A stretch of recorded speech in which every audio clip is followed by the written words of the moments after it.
Rachel Maddow Show starts right now. Good evening, Rachel. Chris, your treatise this evening on the democratic process working and people being persuadable and being susceptible to being talked out of their cruel instincts was was buoying to me and very moving. I thought that was awesome. Yes. I thank you. You know, this is all we got is like we give each other reasons.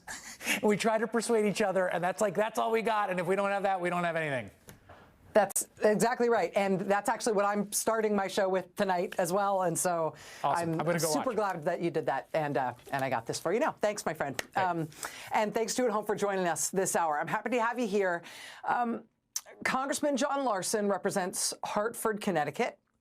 And he's an old guy, and I say that with affection. He's in his mid to late 70s. He's held this seat in Congress from Connecticut for more than 25 years. And he may look familiar to you. He may not. He's not one of the more famous longtime members of Congress. That said, if you have seen news about him recently in the past few weeks, it was for a not good reason.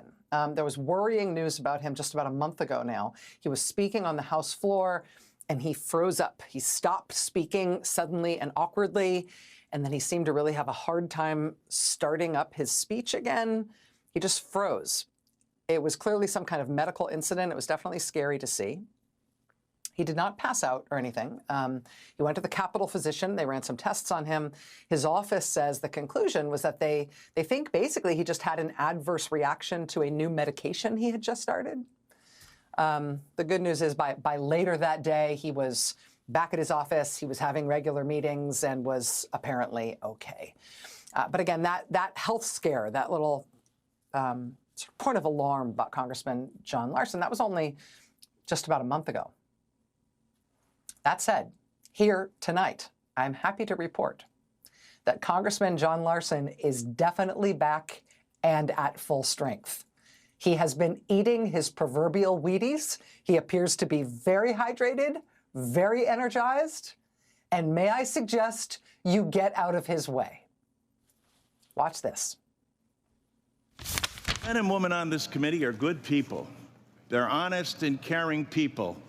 And that's why I do not understand why you would relegate this committee to no longer being of significance and resort to saying you will do whatever Elon Musk and Donald Trump tell you to do. Where's the independence of the committee? Where's the legislature? We're an equal branch of government. And you start off with a blather, and yet look at the empty seats here. Where's Elon Musk? I'm sure he's a genius and is a very credible person because of the wealth he's accumulated. But that does not put him above the law or the responsibility to come before this committee in this Congress.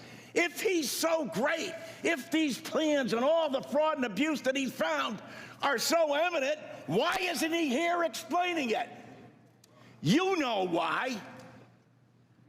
Because he's out to privatize Social Security. He's been on television the last couple of days talking exactly about Social Security, Medicare, and Medicaid, and what he intends to do. Privatize it. The American people, some of them may have been born at night, but not last night. People are aware of this. Every single one of your districts. Now you have someone coming in to privatize a system, something you have longed to do going back to 1982, because Elon Musk thinks that this is the best thing to do. President Trump has called Social Security a scam. Elon Musk, as the chairman, as Mr. Neal said, called it a Ponzi scheme. Ask that of the people in your district. Ask that, Mr. Smith, of the more than 198,000 people in your district who rely on Social Security, and you won't even let the person who's planning to privatize it, who's telling the big lie in front of everyone, in bold as he possibly can, saying, this is what we're going to do. The Congress is in our back pocket. We don't even have to come before them and testify because we control the House, we control the Senate, and we control the presidency.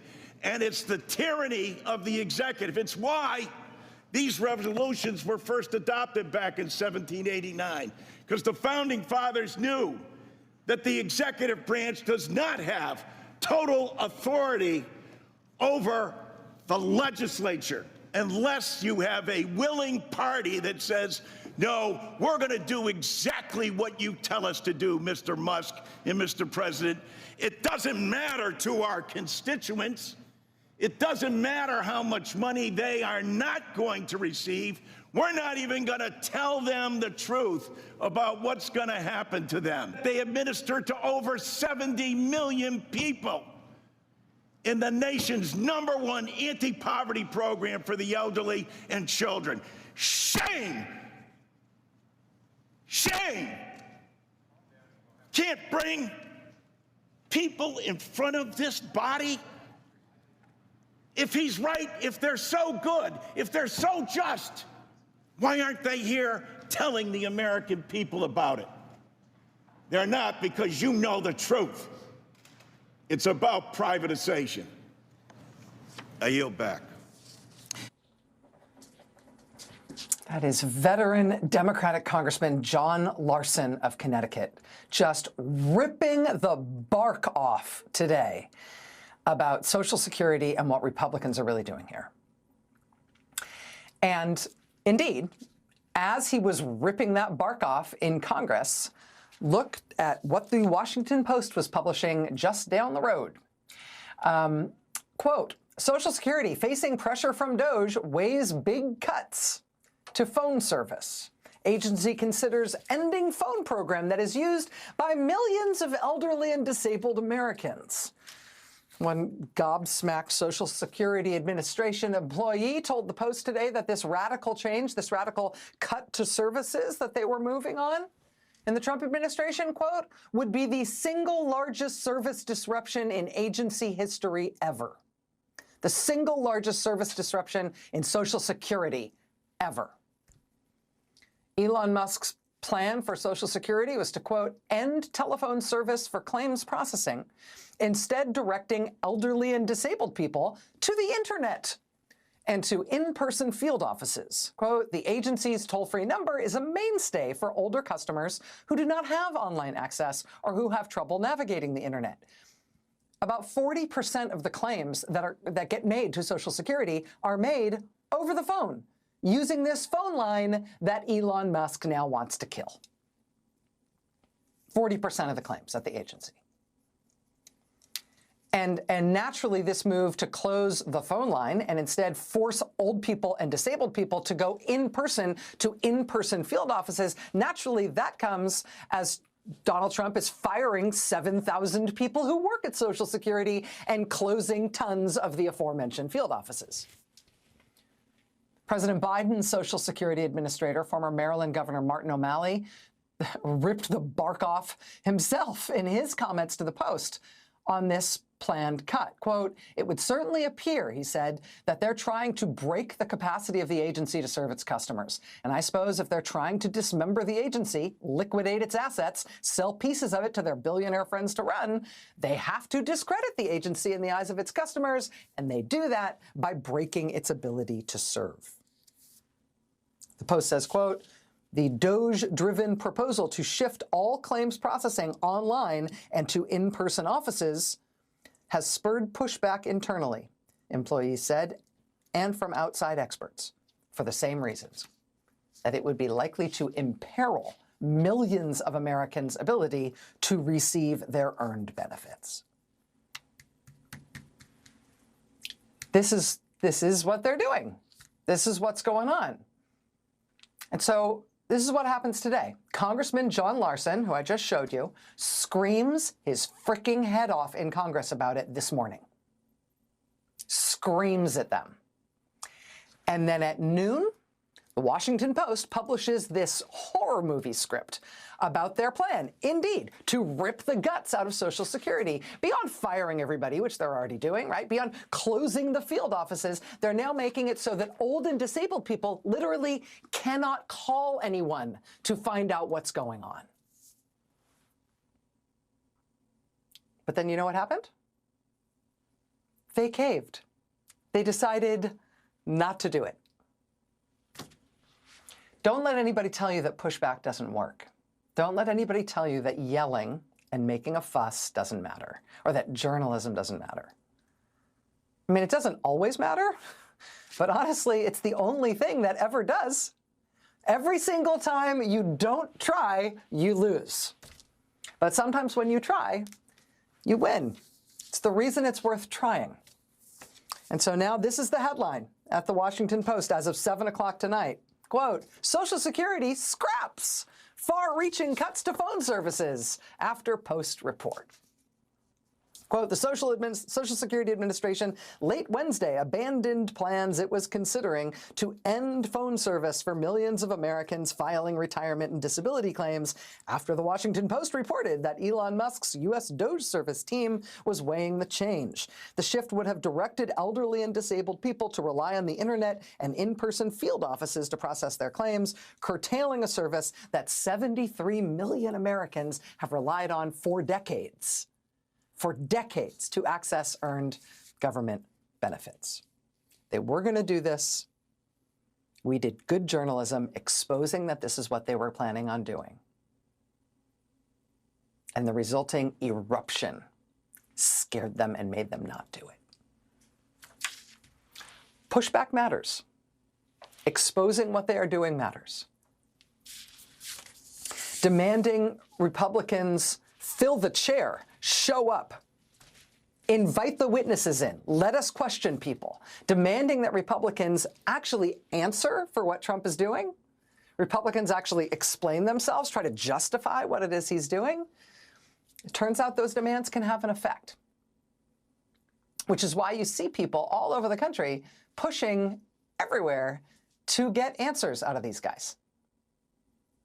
Central Georgia voters say their congressman does not hold town halls, so they plan to hold one without him. They plan to gather outside Congressman Austin Scott's Warner Robins office. Hunter King spoke with organizers who say the congressman has not held a public town hall in more than a decade. Some Central Georgia voters say they want to be heard by their congressman. I can't imagine that he's going to be there. I could be really surprised, but we have a lot of questions for him and that we would like some answers. The fact of the matter is they work for us, and we should not have to scream and yell and jump up and down and hold town halls for them on their parking lot in order to get their attention. Organizers are planning on gathering here at Congressman Scott's office in Warner Robins, just outside of the building, and holding their own town hall. This will all go down on Monday morning. Their concerns range from voting rights to potential cuts at Robins Air Force Base. The two groups planning the town hall event are organized via Facebook and comprised of around 200 people. They hope other people will also join them too.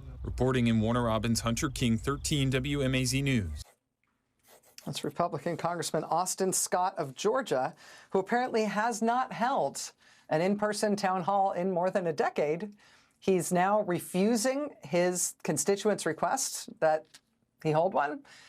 And so they're going to be holding one themselves in the parking lot of his district office on Monday.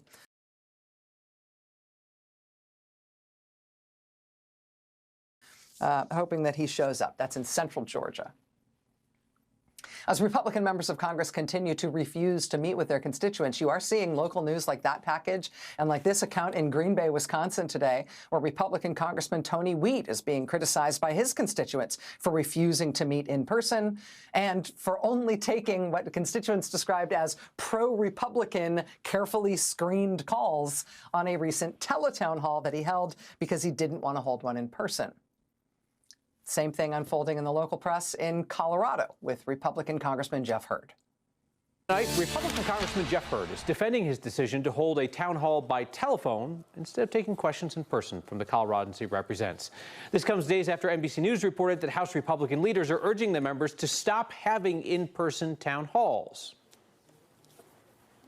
as appreciative as we are of a teleconference and as efficient as that can be for you, is it possible to have schedules of times when you're going to hold in-person town halls to have a little bit more personable interaction? I think it's important for me to see folks face to face. What I would say is I want to make sure that it's a productive dialogue. It's important for me to see folks face to face. Not that important. Not so important that I'm actually going to do it. Last night we talked about this newly emerging dynamic where Democrats are holding town halls for the constituents of Republican members of Congress who won't. Democratic Congressman Mark Pocan was here on this show last night to talk about holding an in-person town hall in Wisconsin near the district of Republican Congressman Derek Van Orden, who apparently won't meet with people in his district in person. But hey, what do you know? After Mark Pocan did that this weekend, met with Congressman Derek Van Orden's constituents this past weekend, and then after he got a ton of local press coverage for having done that, after he was here last night to talk about having done that, wouldn't you know, hey, today Republican Congressman Derek Van Orden did decide to hastily get on Facebook Live and call that a town hall today in the middle of the workday. Maybe because it seemed to have been organized on quite short notice, it did not go great. I'll show you what I mean. See if you can follow his logic here. When the Doge group got together and they went with the different agencies and they said that they need to target, they need to try to target a certain amount of folks for employment, that was handed over to the agencies. So all the people that you've heard about being released from different agencies, that was on the agency itself. It had nothing to do with Doge. So let's remember that. And there's also a way to seek redress if you think that there's somebody out there that should not have been terminated for employment. Get a hold of the Doge folks directly or through us, and we'll help try to rectify that. So first of all these firings of people who have federal government jobs, that has nothing to do with Doge. It totally wasn't them. Also, there's a system that if you think somebody's been fired who shouldn't have been, and the system is that you should call Doge. You should get a hold of the Doge folks directly, he says. Go ahead. Or through us. Congressman Van Orden says he can help you get in touch with the Doge folks directly, because that's the redress system in case anybody has been fired from the federal government who shouldn't be. That's the system. Congressman Derek Van Orden, the Wisconsin Republican whose constituents are right now only getting in-person meetings with a congressman when a nearby Democratic congressman decides to host them. But that was him today on Facebook Live. We also recently covered California Congressman Kevin Kiley, who is also refusing to meet in person with his constituents after a group of his constituents protested at his office several days ago and announced that the local Indivisible group would hold their own town hall for him, whether or not he was going to show up and be there. Today, hey, what do you know? Congressman Kiley's office announced that he will do an online-only town hall on Monday. And actually, this is bizarre. Another California Republican Congressman, Mike Levin, has just announced that he will hold an in-person town hall in his district this weekend in San Juan Capistrano, California. But if you are one of Mike Levin's constituents and you want to come to that town hall, Mike Levin says you have to register with the police before he decides whether or not you will be allowed to attend. Wow. I mean, 2 U.S. senators had more than 2,000 people RSVP for a town hall last night in Maryland. Congresswoman Brittany Petterson had more than 1,800 people at her Lakewood, Colorado town hall this weekend. But if you're a constituent and you want to go to a town hall with one of the few Republican congressmen who's even willing to have one, this guy Mike Levin in California, he says you must register with the police if you want to go. We're expecting former Democratic Congressman Tom Malinowski to hold a town hall in the New Jersey congressional district that's represented by Republican Tom Kean. That'll be tomorrow night. Tom Malinowski is doing that because Kaine is apparently too afraid to meet with his constituents in New Jersey. So a Democratic former congressman will do it for him instead. We're expecting the same this weekend, Sunday, from California Democratic Congressman Ro Khanna, who says he's going to do 3 town halls in one day in 3 different Republican districts. Republican districts represented by California Republican Congressman David Valadao, Young Kim, and Ken Calvert. These 3 Republican members of Congress from California will not meet with their own constituents right now. And so Democratic Congressman Ro Khanna will travel to each of those Republican districts and hold town halls for them. The mass firings that we talked about here on the show last night at the U.S. Department of Education, they went ahead today. Last night and today, they fired 1,300 people who work at the U.S. Department of Education. They've now removed almost half of the staff from that agency, and they say they intend to fully shut down the U.S. Department of Education. This is a wildly unpopular thing to do. 2/3 of Americans say they do not want the U.S. Department of Education to be shut down. But Trump and Republicans are going ahead with it anyway, apparently. I wonder why they don't want to do town halls. I wonder why they don't want to answer questions about what they're doing. Also today, they are firing another 1,000 people who work at the National Weather Service and the National Oceanic and Atmospheric Administration, NOAA. This is the agency that gives us hurricane warnings, tornado warnings, flood warnings, tsunami warnings. They warn about avalanches. They provide navigation information to ships. They provide crucial information to the commercial fishing industry. This is who monitors geomagnetic storms that can affect the electrical grid from space. This is the agency from which we get the weather forecast. With this new round of 1,000 more people being fired from NOAA, Trump will have fired basically 1 out of every 4 people who works at that whole agency. Boy, that sounds like a popular thing, right? Sure, if there's one thing Americans have surely felt is wasteful, it's having a weather forecast or a tornado warning when one's coming. What a luxury. That's so liberal. That's so liberal. Please. Tornado warnings. Snowflakes. This week, they have emptied out the whole National Security Division at the U.S. Department of Justice. Today, we learned they have also emptied out and are maybe just ending the Public Integrity Unit at the Department of Justice, which is the unit that prosecutes public corruption. They're just getting rid of the prosecution of public corruption. Is this a popular thing? This and, also what they're doing to the economy? A new poll out today from CNN shows Donald Trump underwater by 9 points overall in terms of his approval rating. He's only 50 days into this term. A big majority of the country, 56%, disapproves of Donald Trump's handling of the economy. 56% disapproval. That is the worst number he has ever had on that issue. Do you approve of the way Donald Trump is handling the economy? No. 56% say no. Do you approve of Donald Trump's handling of health care? No. 56% of Americans say no. Do you approve of Donald Trump's handling of foreign affairs? No. 58% of Americans say no. Do you approve of Donald Trump's handling of tariffs? Tariffs, his signature issue. How's he doing on that? The answer is no. 61% of Americans say they do not approve of Donald Trump on his handling of that signature issue, the thing he most wants to be known for. 61% say no. Do you like J.D. Vance, the Vice President of the United States? No. 11 points underwater. Do you like Elon Musk? No, God, no.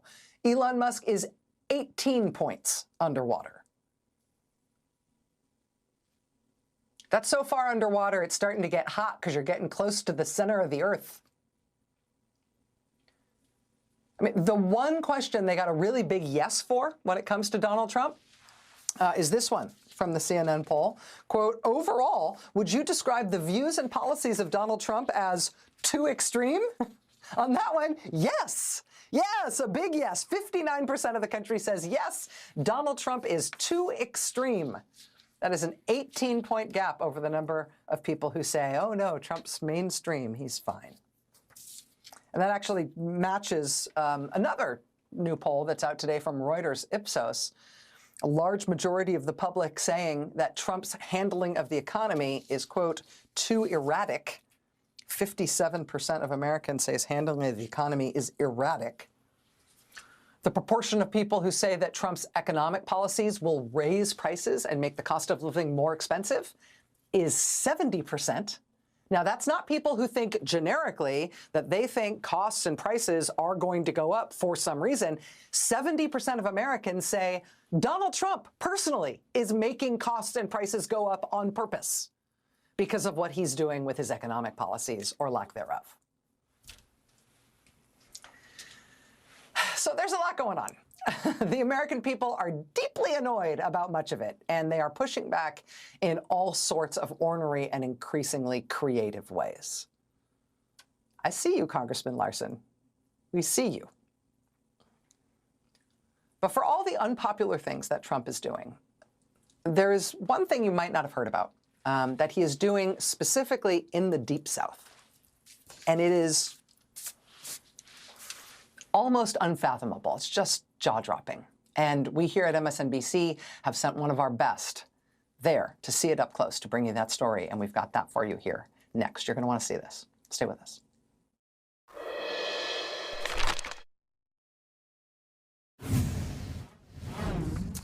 This is an elementary school. It's called the Fifth Ward Elementary School in Reserve, Louisiana. Fifth Ward Elementary was a predominantly black elementary school in this part of Louisiana. I say was because last year the local school board voted to shut down that elementary school at the end of this school year. They voted to shut it down because that elementary school, look what it's right next to.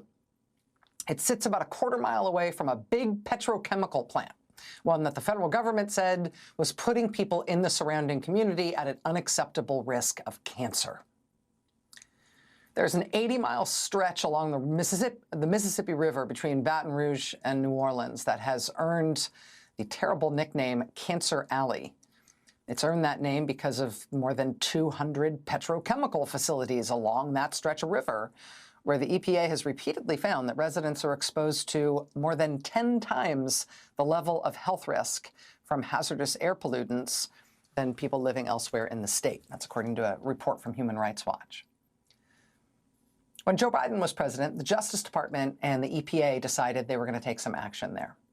The Biden-era Justice Department and the EPA brought a landmark lawsuit against that big petrochemical plant, that one that's just down the road from that elementary school. It's called the Denka Performance Elastomer Plant. They make neoprene. In its lawsuit, the Biden administration alleged that the Denka facility was releasing unsafe levels of a toxic carcinogenic chemical called chloroprene into the air. They said in the lawsuit, quote, the increased cancer risk that the communities near the facility are currently being exposed to because of Denka's chloroprene emissions presents an imminent and substantial endangerment to public health and welfare. In the aggregate, the thousands of people breathing this air are incurring a significantly higher cancer risk than would be typically allowed. They are being exposed to a much greater cancer risk from Denka's air pollution than the majority of U.S. residents face. That action was taken under the last president, Joe Biden.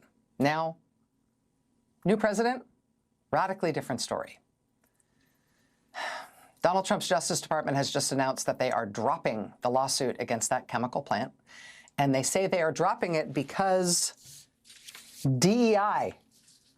Huh? Seriously, they said that dropping this case, quote, fulfills President Trump's day one executive order ending radical and wasteful government DEI programs and preferencing. Because it's mostly black people who live nearby? Is that what you're saying? My colleague Alex Wagner traveled to Southeast Louisiana this week to see the plant, to meet the people who live nearby. I should say before I show you this next part that it is impossible for anyone to know what exactly caused any particular illness in this community, but what you're about to see reflects how things feel in the community of that plant. You'll also hear references to another chemical company, DuPont. That's because this facility used to be owned by DuPont. How many of you feel like you know people, either in your family or your circle of friends, who are suffering adverse health effects because of the proximity of this plant? So everybody. Yeah. My dad and I have experienced several generations of illnesses. My mother died of breast cancer. My sister was diagnosed with breast cancer, and my grandmother died of breast cancer. Wow. And my fraternal grandmother died of pulmonary disease, and so on and so on. Other family members, ovarian cancer. So we are directly affected in this community. I've also had genetic testing for breast cancer, my mother, my sister, and myself, and all of them came back negative. Wow, so it's not a carrying a DNA, gene. correct. It's environmental. Wow. I have several family members that have died and passed away of cancer, some of them still living. One of my family members, she's on the list for heart transplant, 2 of them.